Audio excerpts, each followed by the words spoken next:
তুমি জার্মানি সেজে গেল?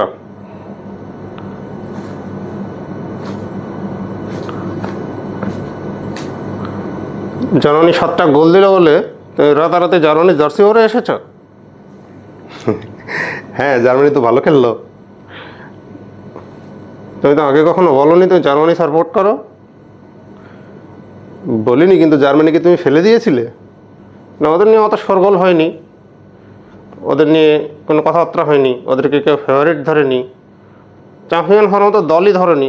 উল্টো ডার্ক হর্স, রেসের ঘোড়া কেউ কিছু বলেনি। কিন্তু ওরা দেখিয়ে দিয়েছে যে ওদেরকে ফেলে দিলে কি হয়।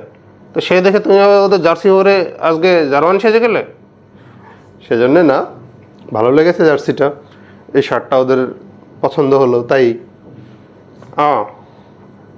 তুমি একা একা নিলে, আমারটা কই? তোমারও লাগবে? তো লাগবে না? লাগে অবশ্য, লাগে তো আমারটা আনোনি কেন? ছোটো লোক কোথাকার। মানে এটা না বললে তুমি ছোটো লোক বলে দিলা? না তো কি, এটা ছোট্ট বাচ্চা, আমার জন্য তুমি আনবা না? আচ্ছা দেখা যাক কি হয়। হ্যাঁ মনে রেখো, নিয়ে আসো। একা একা জার্সি দিয়ে বিশ্বকাপ ইয়ে করছো, আমার জন্য কিছু আনোনি। আমি একটু সেই পুরনো শার্ট পরে আছি কতদিন ধরে। সেটাও কথা। ম্যাচ নিয়ে কথা বলো। ম্যাচ নিয়ে কী কথা বললো? ম্যাচ নিয়ে কথা বলার কিছু আছে? সবাই দেখেছে কি হয়েছে, সে তো দেখলো। কিন্তু কেউ তো জার্মানির গোনায় ধরেনি, কিন্তু সে জার্মানি তো দিয়ে দিল আবার 7টা। ওই ওদের একটা অভ্যাস, ওরা মাঝে সাঝে এরকম অনেক অনেক গোল দেবে, দিয়ে প্রতিপক্ষকে একবারে অপমান করে ছেড়ে দিবে, এই ওদের কাজ।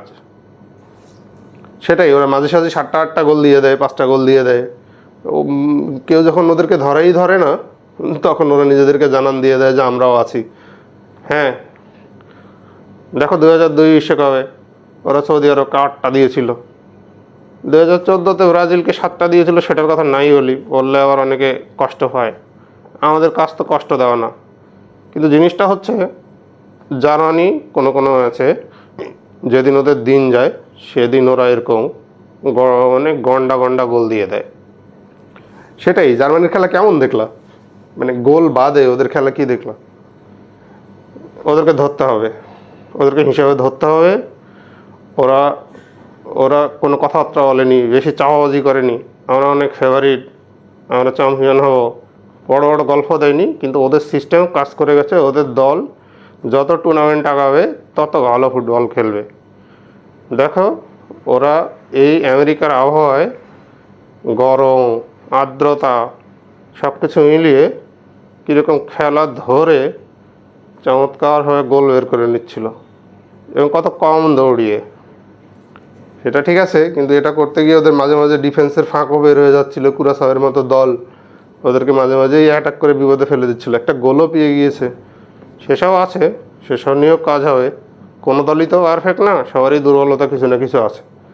জার্মানিরও কিছু আছে, কিন্তু অনেক বছর ধরে যে ওরা ভালো খেলছে না, এবার যে ভালো খেলবে সেটা ওরা বুঝিয়ে দিয়েছে। রাইট, এবার জার্মানি সামনে অনেক দূর যাবে, অনেক কিছু করবে, এটা আমাদের মনে হচ্ছে।